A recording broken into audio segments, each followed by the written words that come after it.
It is a birth story episode about an unplanned cesarean birth.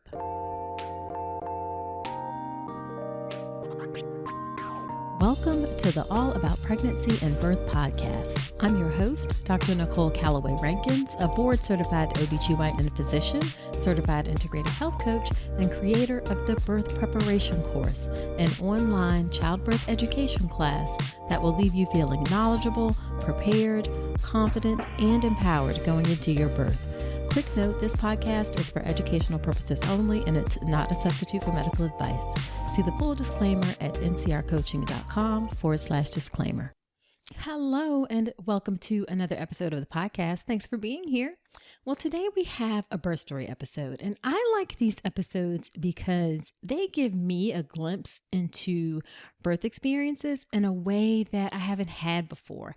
I don't see women back and get this detailed account of what happened during their birth. So I find it really helpful because it gives me a deeper insight and perspective into women's birth experiences.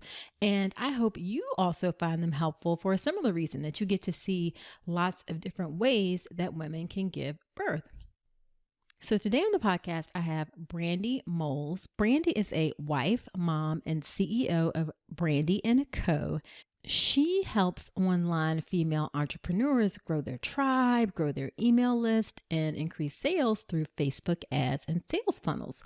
And she is fueled by coffee, family dinners, yoga pants, and morning snuggles. Love that. Well, Brandi had planned on a completely unmedicated birth, but things didn't go exactly as planned, and she ended up with a cesarean birth. However, I think she was really able to make the best out of the circumstances. That's why I really want to share her story with you today. Now, I struggle a bit with sharing stories where things didn't go as planned because overall I want to be very encouraging and positive on the podcast. But I also want to be realistic about what things can happen. And as I said, Brandi does a great job of making the best of her birth, even though things didn't go exactly the way she planned. So I think you're going to learn a lot from this episode. Now, before we get into the episode, I do want to give a shout out, and this is a very, very special shout out because it's to every single person listening.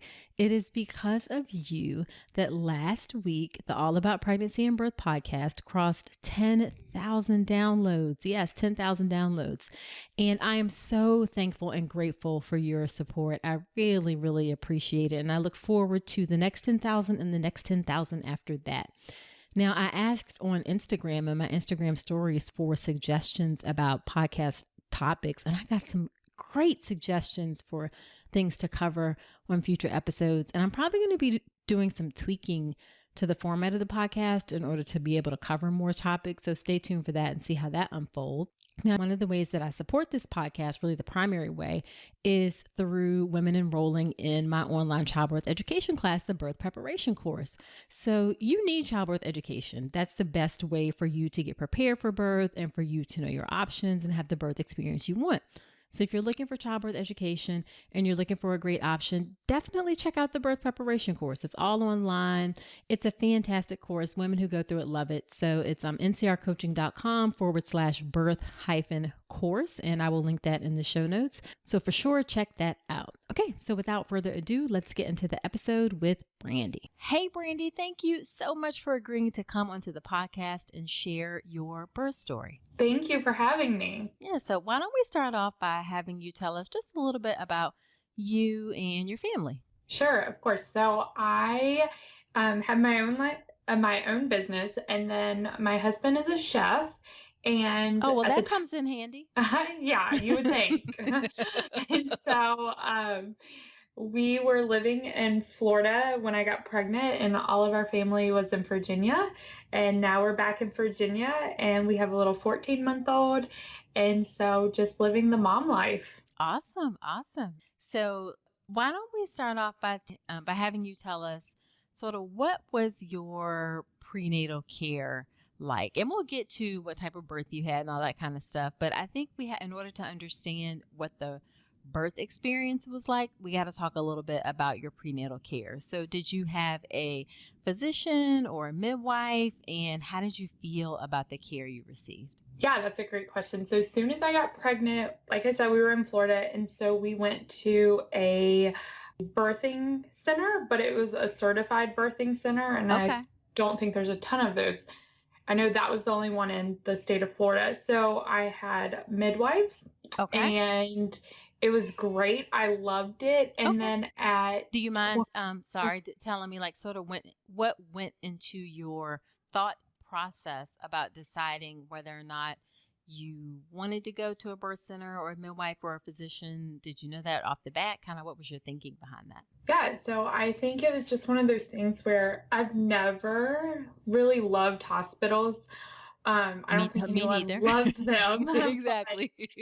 like a lot of my family members went through breast cancer and things like that. So a hospital was just not where I wanted to have like a happy moment. And Gotcha. so when I was researching, and I'm someone that doesn't go to the doctor, like I'm just never sick. And so I was researching and I saw the birthing center and I was like, this looks great. Like you can weigh yourself and like you test your own pee and it's just little things like that Right. where it didn't feel so invasive and medical. You felt more involved in your own care. Yes, very much so. And then though, I had both. So then at 20, when I was 20 weeks pregnant, we ended up moving back to Virginia. And then that wasn't the case. Like we didn't have that here where I am. And so I went to the big hospital here but I still got to use a midwife, so I had her the entire time of my prenatal, but it wasn't like a doctor's office. So everything was done very like doctor, but she was still amazing, made me feel really comfortable.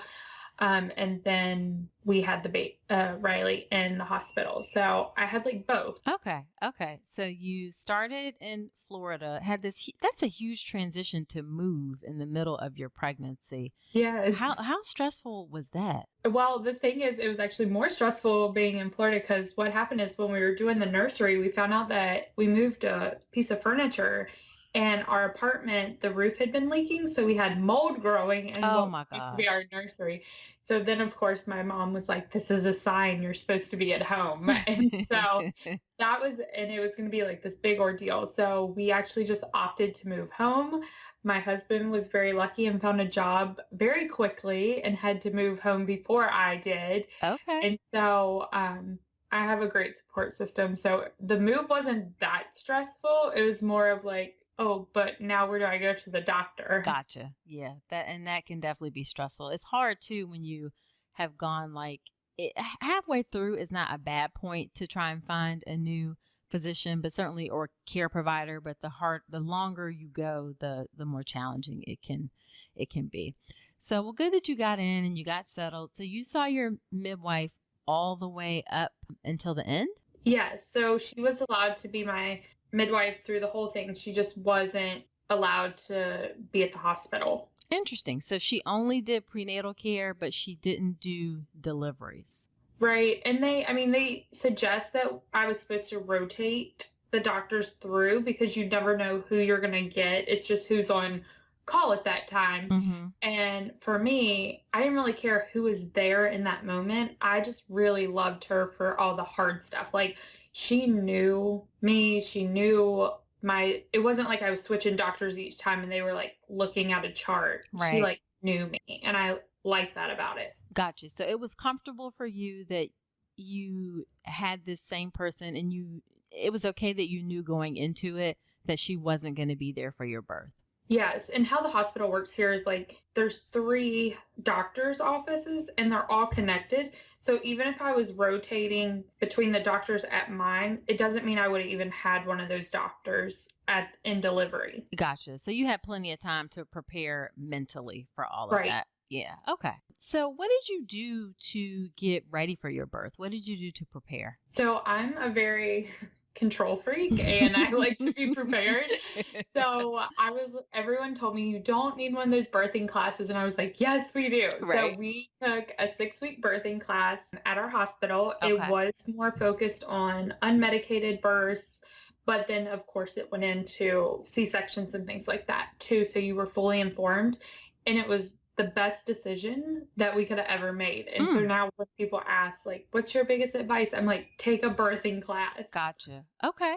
And do you feel like it was, well, who was it taught by? Like a childbirth educator? Yeah, it was actually put on by the hospital. It did cost money, but it wasn't expensive. And it was a midwife that actually had the class. Like she was a midwife, or she was certified midwife, but now she was an educator for the hospital on how to like incorporate other ways than just the standard like hospital birth. Gotcha. So you felt like, did you feel sometimes with hospital birth classes, it can feel like they're gearing you up really more to just be in the hospital. Did you feel that way, or did you feel like it was a pretty comprehensive and like not really biased information? That's the one thing I was worried about going into it, but she polled the class and asked how many people are planning on having a unmedicated birth, how many people are like, give me the epidural.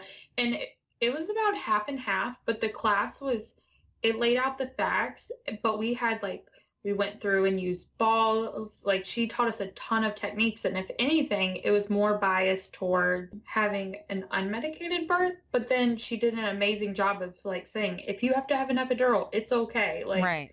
And so I thought it was very unbiased in my opinion. And I went in like, I don't even know what this is going to be. Right. But it was amazing. Like, and that's what got me through the mental stuff leading up to what all happened during my labor story. Well, that's awesome. That is really awesome. Let's talk about something most pregnant women aren't getting enough of, omega-3 DHA. The recommendation is over 200 milligrams a day, but less than 5% of pregnant women in the U.S. meet that. That's one of the reasons I love Ritual's Essential Prenatal. It has 350 milligrams of vegan DHA plus other key nutrients like methylated folate and choline to support baby's neural tube development. As an OBGYN, I appreciate that Ritual goes beyond the basics. The formula is science-backed, third-party tested for heavy metals and microbes, and every ingredient is traceable. And the delayed release design, it's gentle on the stomach, something that really matters, especially if there's trouble with nausea during pregnancy. You deserve to know exactly what you're putting into your body, especially when it comes to prenatal multivitamins. And with Ritual's dedication to traceable science and sourcing, you always will. See for yourself with 25% off your first month at ritual.com/Dr. Nicole. Start Ritual or add Essential Prenatal to your subscription today. That's ritual.com/Dr. Nicole for 25% off your first month. You said it was a 6-week course, and at what point in your pregnancy did you take the course? Okay, so because we had a end of December, beginning of January due date, we ended up having to take it. I was not quite in the third trimester, but I was almost. But because of holidays and everything, it's the only one that worked with mine. But I think they recommend taking it in your third.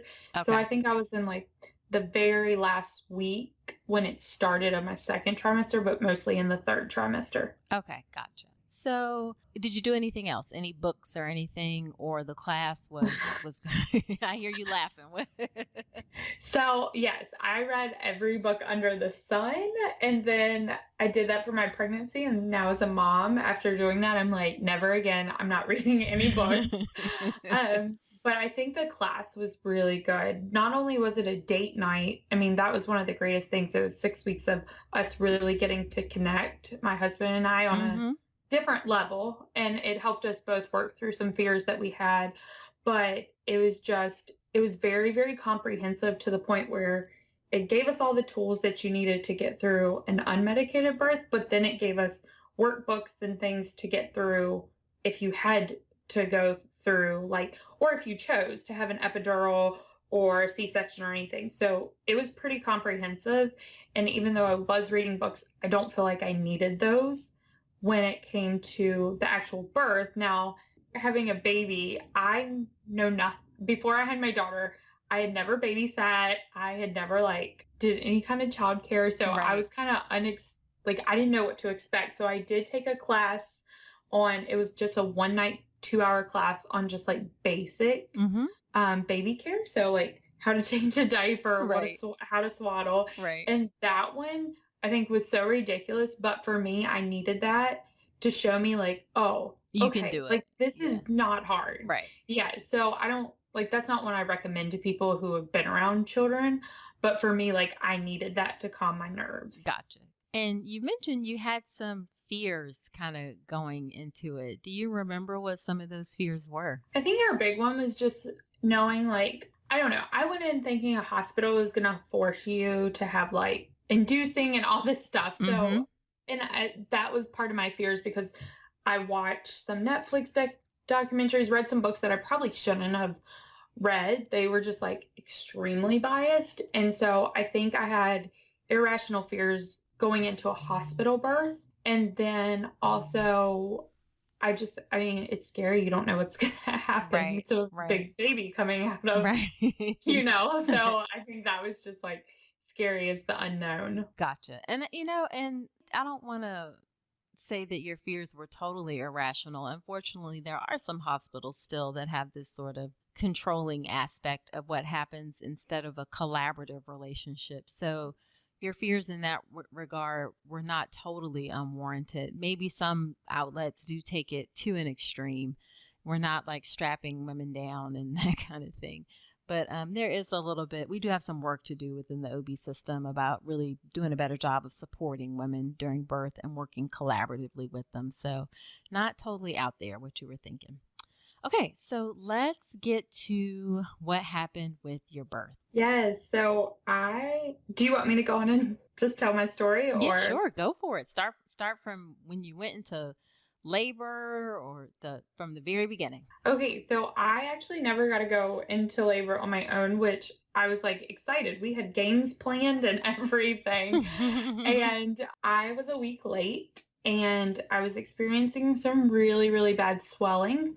My blood pressure never got up or anything, but the swelling was really bad and my midwife was really concerned. My blood pressure had always been really low during the pregnancy and even not with pregnancy. So we did a preeclampsia test. It came back negative, but she was really worried about, I mean, my blood pressure was creeping up, but it was still like way in normal. Like most people would have loved to have that blood pressure.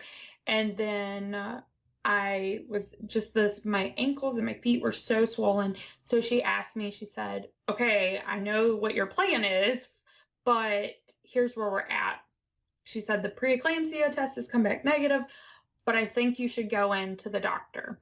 And for her to tell me that, or to the hospital, and for her to tell me that, we sat down and we were like, yeah, we think this is the right move.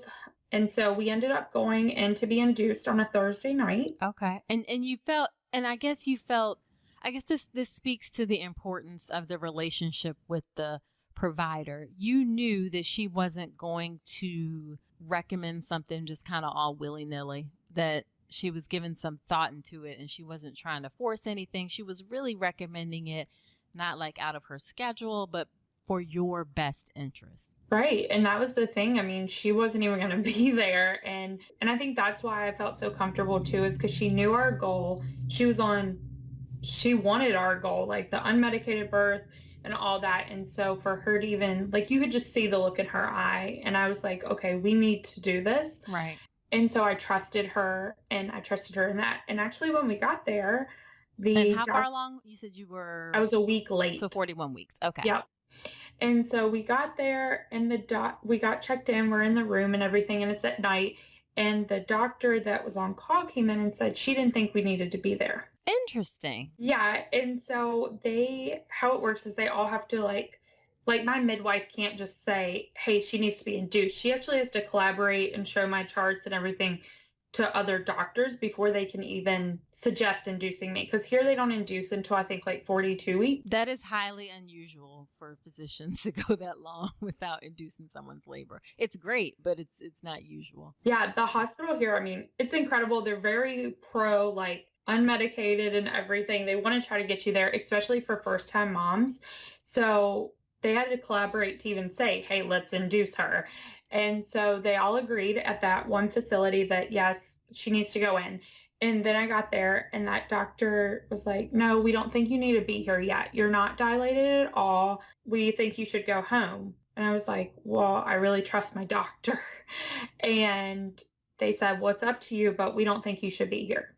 And so at that moment, my husband and I are like looking at each other Like what what? do we do? We have Right. one doctor that we trust telling us yes, one telling us like no. So we just went with our gut and we Mm-hmm. said, like, no, we're staying. Like, this is what we need to do. They started the Cervidil. I think that's how you pronounce it. I could be Uh-huh. totally Yep. slaughtering No, that. that's it. And then that next morning, after I'd been in for 12 hours, they came and I was 1 centimeter dilated. Okay, yeah. And Cervidil, everybody. Cervidil is like we also call it a tape. It's a little medicine. It kind of looks sort of like a skinny tampon, and you put it near the cervix. It's a prostaglandin, and it just slowly opens and dilates the cervix over 12 hours. We leave it in for up to 12 hours. So you said it came out and you were 1 centimeter. Yes. And after that, they said, okay, we're going to start you on a very low Pitocin level to get these contractions going. And that went on for a little bit. And then they said, okay, we're going to bump it up. And then it kept on getting pumped up. And so then it was 8 hours, I was like, and I guess like the full on labor of Pitocin, like it was, they said this is like as bad as the contractions are going to get. And so for 8 hours, I did the ball, the shower. I was up walking as much as possible. Right. The shower was amazing. And that was one thing that we learned in our class, like different ways to use the shower Mm-hmm.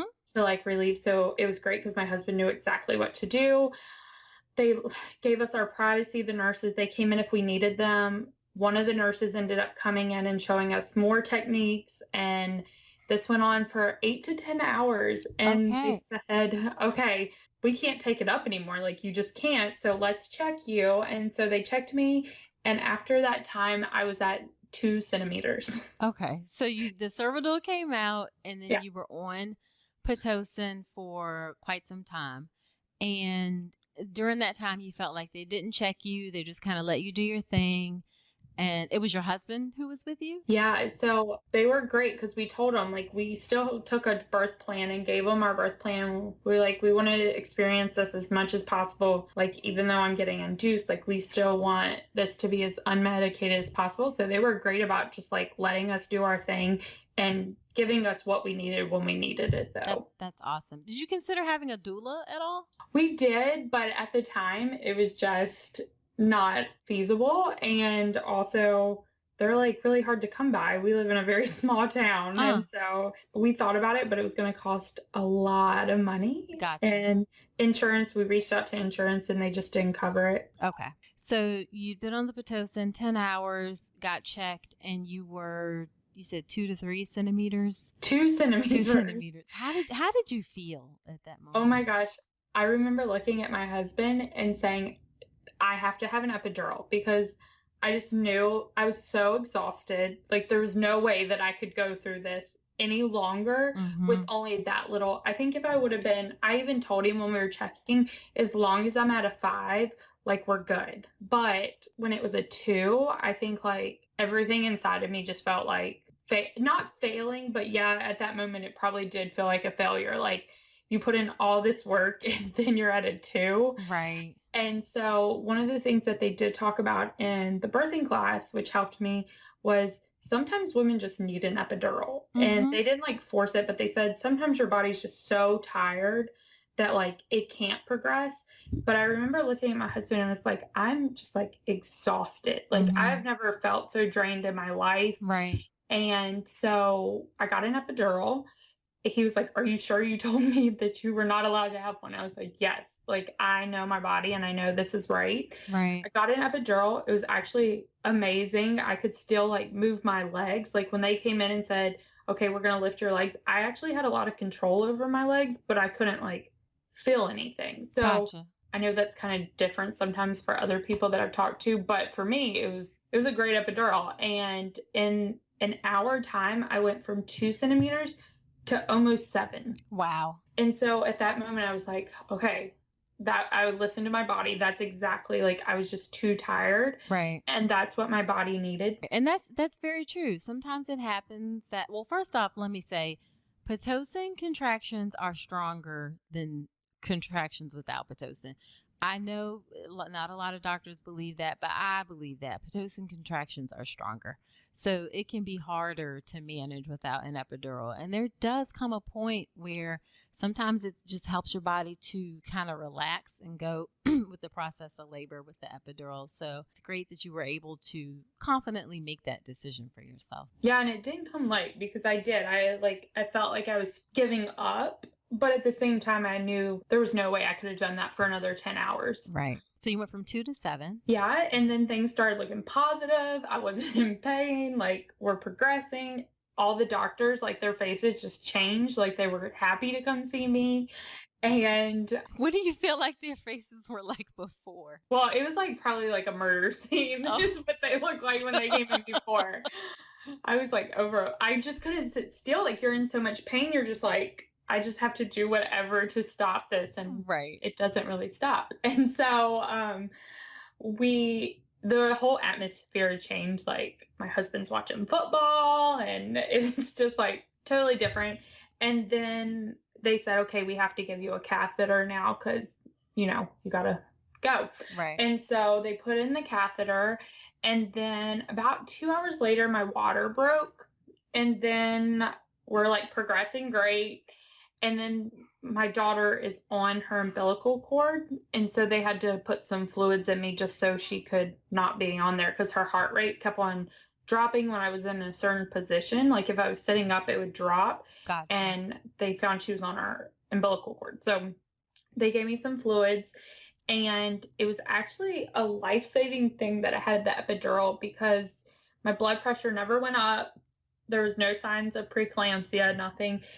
And then one of the nurses was looking at my output, like the catheter bag, and she then looked at her chart. I remember because she looked concerned, and she said, have you been drinking your water? And I said, yeah, I've drank like 3 of them in the last 2 hours or something. And she said, okay. And then she went and got the head nurse, and my catheter bag was like empty completely, and they were pumping fluid into me. Right. It was almost completely empty except for a little bit, and it looked like tea. It was like the color of tea. And they said there was blood in there, and so they did a bunch of tests, and it came back that I was like, my organs were in kind of organ failure, they said. And I was at 9.5 centimeters. Like we were like right there too. Right. And they said that we can't wait any longer.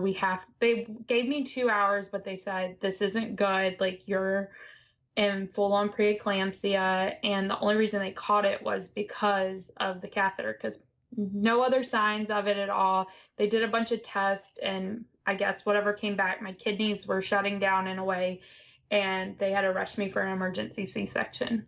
Okay. So yeah, that's one of the things that can happen with preeclampsia is that it can affect your kidneys. So they said your kidneys were being affected. Anything else like your liver or? Yeah, they said we have to take you now because your organs are pretty much shutting down. Okay. Well, how did you feel at that moment? Well, my husband, you could see, like, he's such a warrior. He like loves hard, and he's like trying to stay calm, but like you can tell. So he said, okay, I'm going to go tell our family. They were in the waiting room. And then I'm like, give me the book. Because they gave us a book in the birthing class. Right. And there was a whole section on C-sections. And I totally was like, we're not going to need this. So I was like, give me the book. And I'm reading chapters on what happens with the C-section and all this stuff. Right. So very different personalities. So I went in like learning mode so I could know every single piece of information. And then he went into like worry mode. So Gotcha. Did you ever question the decision that their suggestion for C-section? I did break down, and I was like, is this because I was induced? Like, should I have went home? Like, that was my thought, is should I have listened to the other doctor? And I remember the head nurse telling me, no, it's a good thing you stayed, because if this would have went long, like if you would have been home or something, we may not have caught this. Right. I mean, they made me feel very like they were like, this is not your fault that this is happening. So I think that was my thing is I was like, is this my fault? Is this because I got the epidural? Is this, like I went through that whole thing and they were like, Gotcha. no, this would have happened like regardless. Okay. So you feel like they gave you time to process the C-section? Yeah, they told us, and then they gave us like an hour or so because they had to get a room available and everything. But they pretty much told us like, here's your labs. Like, we're really concerned. Okay. So then here comes time for the C-section. How did that whole process go? Well, because they had to give me, because of the preeclampsia, they had to give me a whole bunch of medicine. And so Were you started on magnesium? Do you remember yes, that? Yeah. yes, and that's the worst stuff in the world.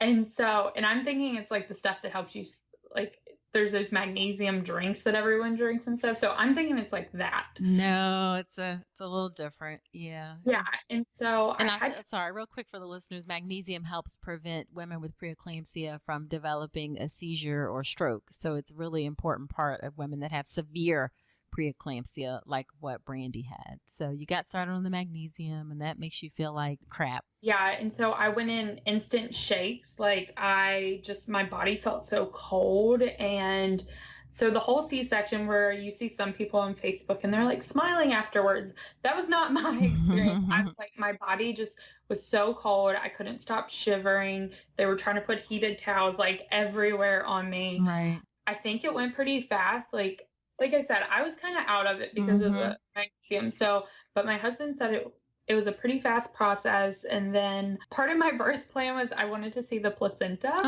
I like stuff like that. Yeah. And so they did let me see it. I remember that. So they were the only thing that they didn't do that was part of our birth plan that we gave them is my husband really wanted to cut the umbilical cord. And I think everything was just moving so fast. Yeah, it's very hard. It's hard we can leave it longer at a C-section. So dad or whoever can trim it, but it's like a sterile operating field right when baby comes out. So it's really challenging to have dad cut the cord right away. Right. Did you feel like everything else they were able to support you? Yes, they did a great job of supporting us. And then after she was born, we went to a room. It wasn't like our room that we were in, but it was just a kind of like a waiting room, I guess, till our room was ready, where they let us do skin to skin. And I remember but because of the magnesium, like where most people were like, oh, I saw my daughter, like it was amazing. For me, I didn't have that experience because I was just like in and out of it. Like I remember bits and pieces, but I was just having such a hard time with the magnesium that it wasn't like that instant attachment that I guess people like when I got to the room and stuff. Yes, we had time to bond, but in that moment, it was just like my body was just struggling to even like. And just to back up, so you started the induction at one point. When how many hours later was it that you had the C-section? It was Saturday night at 10:30 she was born, I believe. So it was a long, like 2-day process. Okay. All right. So, and you had come in, you said Friday. Thursday. Thursday. Yeah. Okay. Whoa. Okay. So yeah, it was a long process. That was a long process. And I will say sometimes inductions can go long, and it's great that you were at a facility that supported that. But I can imagine like after that long process and the magnesium, you were just exhausted. Yes. Yeah. Okay. So you are in the recovery room, just, you have your baby, but you haven't fully quite connected yet, it sounds like. So what else kind of happened after the surgery? They moved us to our room that we had, and because of the magnesium, I did have to go back to the labor floor because I guess the nurses that they had or whatever, they had to keep me on that floor. Yep. So, and then that was another 24 hours because I had to be on the magnesium, and that was just a rough time. They were bringing in like a lot of information and things like that. And once again, I felt like I had the flu, like I was really sick and just the shivers. And I mean, I would not wish that on anyone. It's like the worst. Right. So, and then my daughter, she like, if you laid her down, she would like scream. Like even the nurses couldn't get her to stop. So, and we were trying to like breastfeed and you're trying to do all this stuff.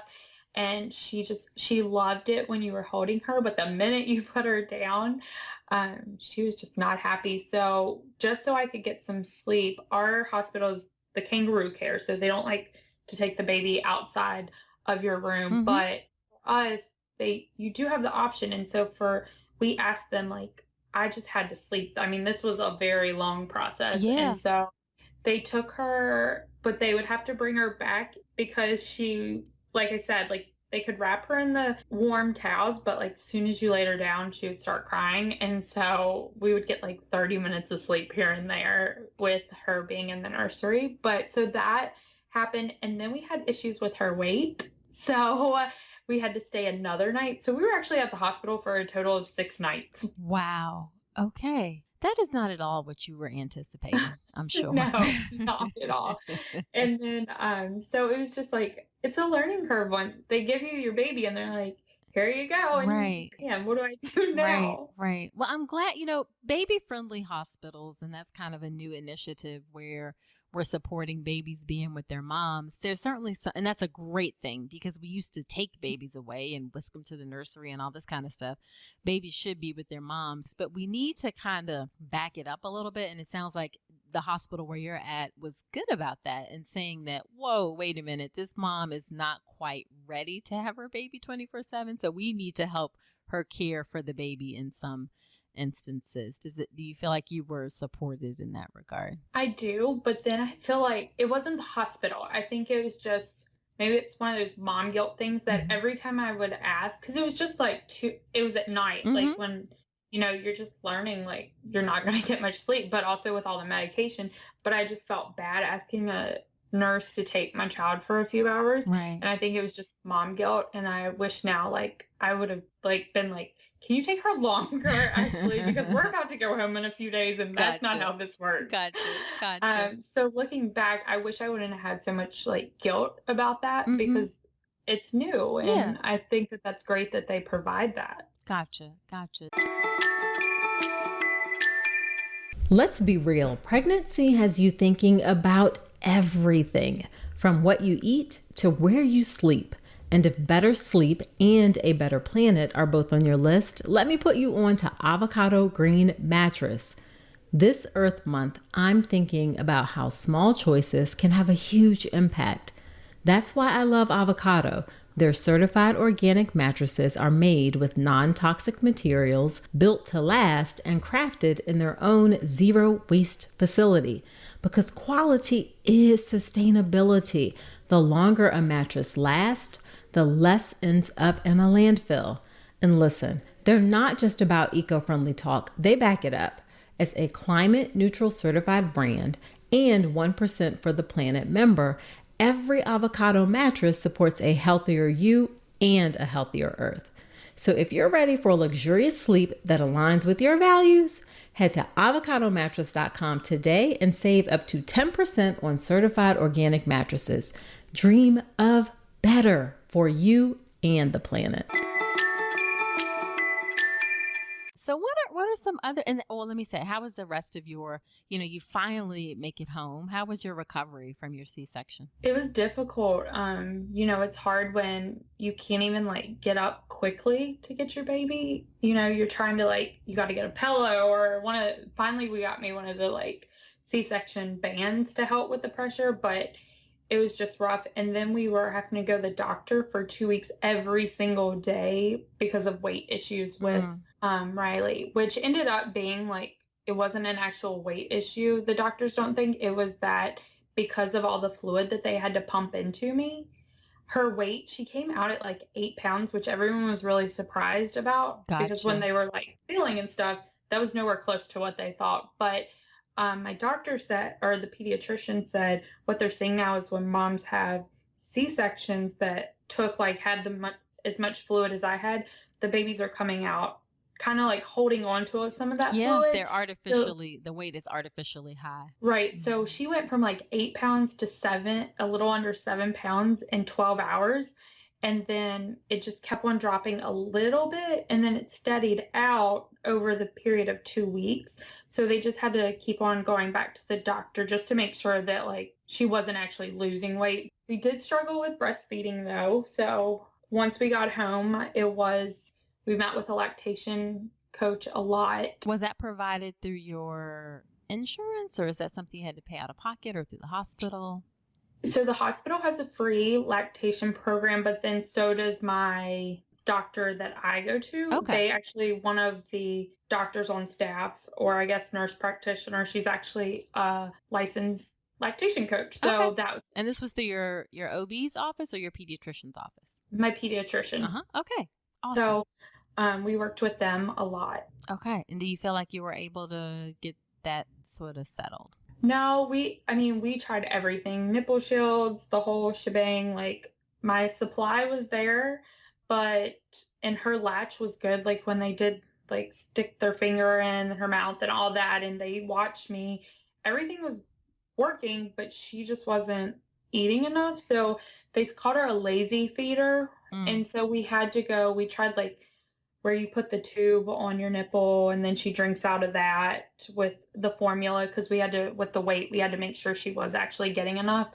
So then after about 2 weeks of working with a lactation coach, I went completely to exclusive pumping, and that helped me. Like the lactation coach didn't want me to do that, but for me, I just needed to know like she was actually getting the food, because we were struggling so much. Right. And she was very fussy all the time. So I wanted to make sure she was getting enough food. So I went to exclusive pumping for 4 months, and I did that. And we only had to supplement like 2 ounces a day pretty much. But I did that for 4 months. All right.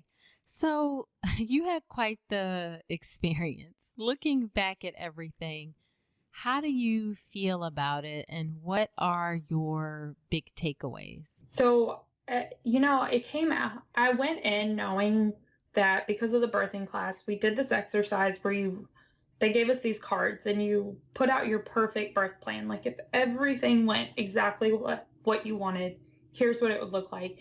And then she said, okay, something happened, so now you have to take one of those things. And you kind of took away cards as you went. And the only card that was left at the end of the exercise was a healthy baby.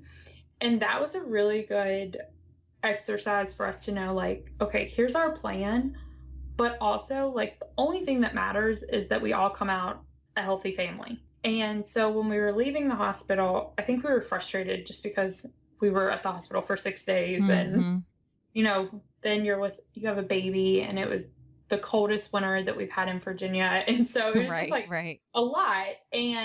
But when we got home, it was one of those things like, okay, but we have our daughter, and that's all that really matters. And I was able to wrap my head around that and not struggle with, okay, but I didn't have an unmedicated birth. I didn't have a vaginal birth.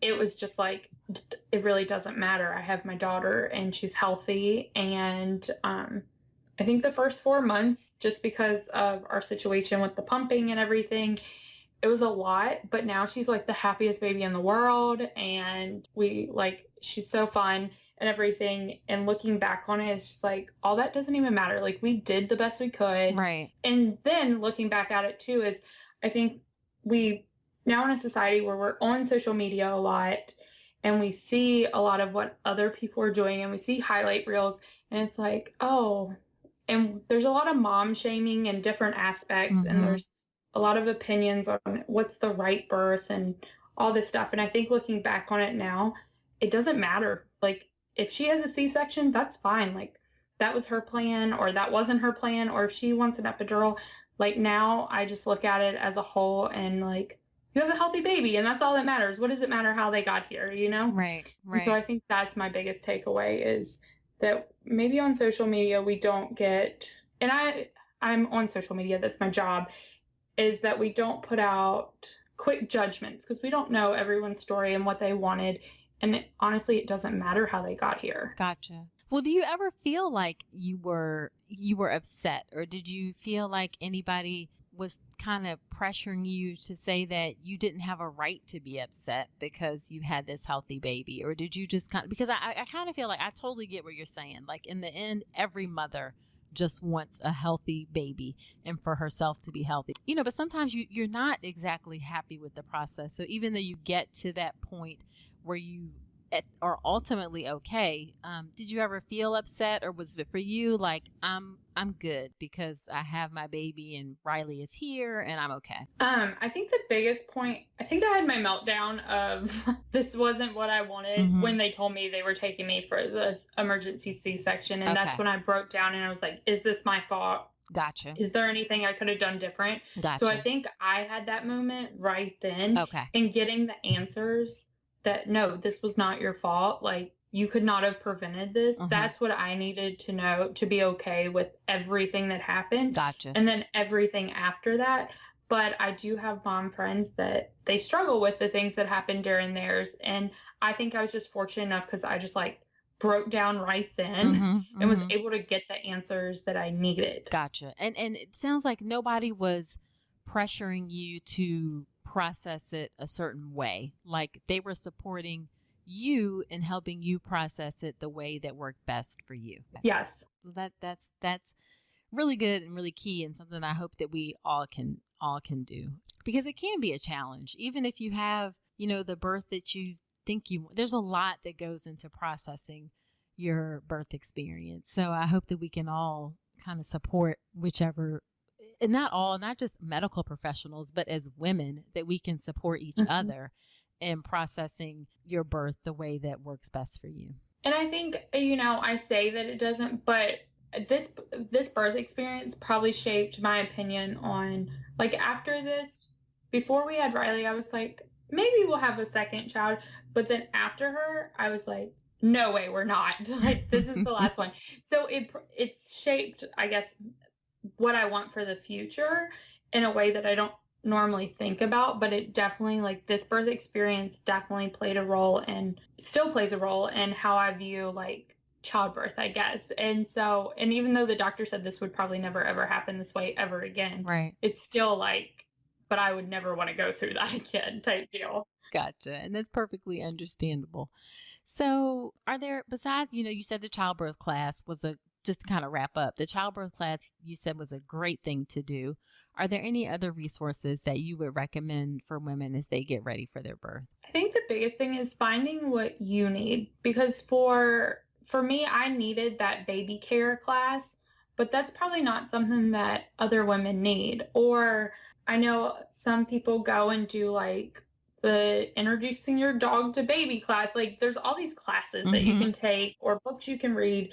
And I don't think you need all of them, but I feel like you need to find what makes you comfortable. Like what are you most concerned about, and find a way to calm that. And so for me, that was that baby care class. And then for the birthing class was so good. And then protect yourself. I think that's the other thing. There's just so much material out there. And a lot of it's like super biased one way or the other. And some of it's neutral. But I think just protect yourself. If you think reading one thing's really going to shape your opinion, then don't read that. So I think that would be my biggest takeaways. I think that's a really important piece, is that kind of knowing who you are and what you need, and really catering your experience to that so that you can kind of support yourself. Yes. Yeah. Because we even read, like, we watched the movie and read the book, The Happiest Baby on the Block, and all that. And all that didn't work for us. So I think it's also one of those things, your baby is your baby. Like, you don't get the baby that's in the book. You get the baby that you're supposed to have. And that is so true. Just because you read a book that tells you, like, this is what you should do, it doesn't mean it's going to work. So I think that was our biggest takeaway, is our family now, it's our family. This is our child. She has her own personality. She is not the child in these books. Right. And so I think a lot of it just kicks in. Like everyone told me it would just kick in once you're a mom, and I didn't believe them, but it really does. Like you just figure it out. Yep, you do. You definitely do. You do just figure it out. I felt that same way. I'm an OBGYN and I had this tiny human, and it's like, what am I supposed to do with this right. human being? But you do figure it out. And babies are very forgiving, thankfully. Yeah. All right. So that was a really, really great story and information. And that's inspiring that you've, even though it was a very difficult situation for you, that you've managed to turn it around and, obviously see the most positive aspects of it. And now you have a happy, healthy 14-month-old daughter. Yes. And it sounds like you said you're one and done for sure. Yes, I am. One and done. There will be no more.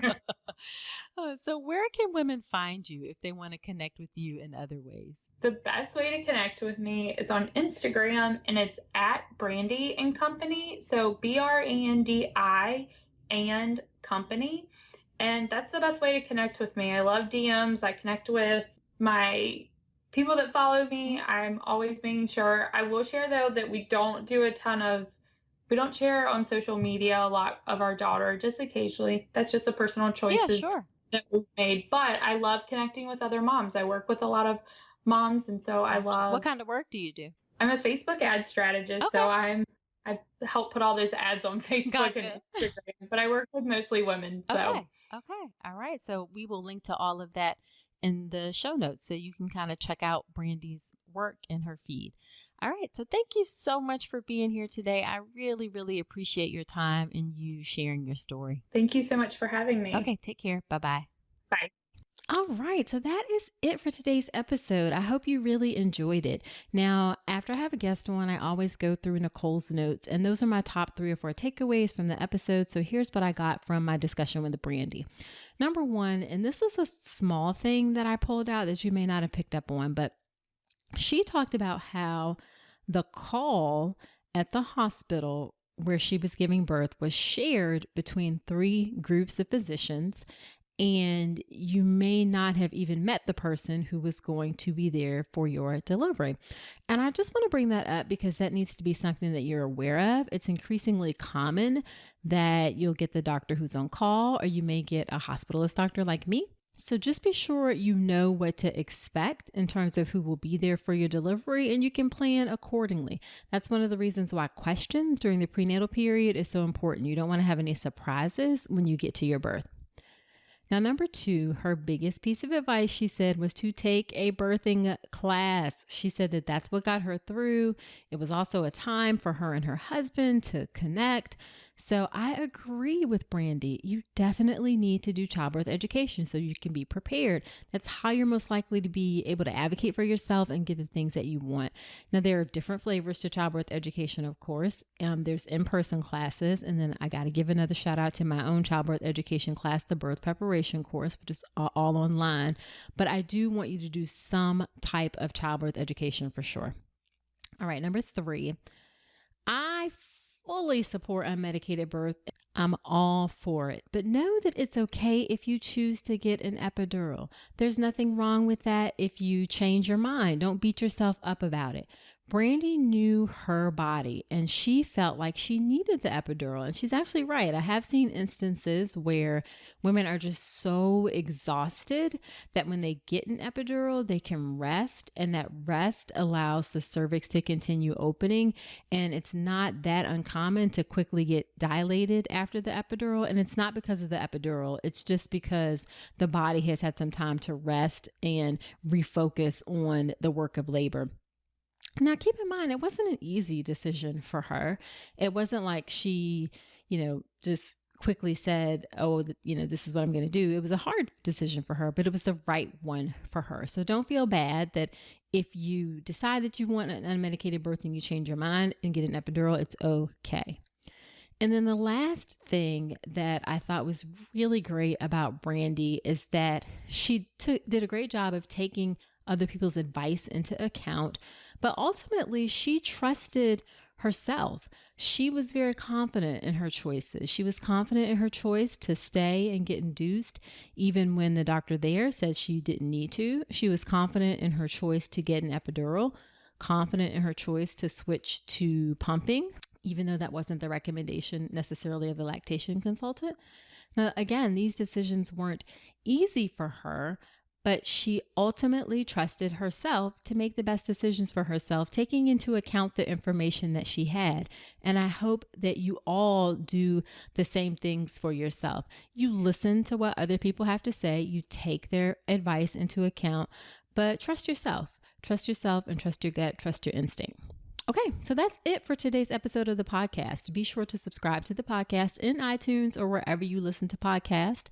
And if you feel so inclined, I really appreciate you leaving an honest review on iTunes. I love to hear what you have to say about the show, and I love to give shout outs on the show. It also helps other women find the show, so I definitely appreciate that review in iTunes. Now, next week on the podcast, I have a fellow OBGYN on. Her name is Ann Kennard, and she is an OBGYN, but she is also trained as an integrative medicine physician. And she talks about how she marries those two together, both OBGYN and integrative medicine. She talks about supplements. She does a lot with supplements during pregnancy. And she talks about things like environmental toxins. She has a book coming out. She has some products for postpartum moms. So it's really going to be a great episode. Come on back next week. And until then, I wish you a healthy and happy pregnancy and birth. Today's episode is brought to you by Women's Wellness Coaching by Dr. Nicole Calloway Rankins. Head to ncrcoaching.com to check out my free 1-hour mini course on how to make your birth plan, as well as my comprehensive online childbirth education class, the Birth Preparation Course. With over 8 hours of content and a private course community, the Birth Preparation Course will leave you knowledgeable, prepared, confident, and empowered going into your birth. Head to ncrcoaching.com to learn more.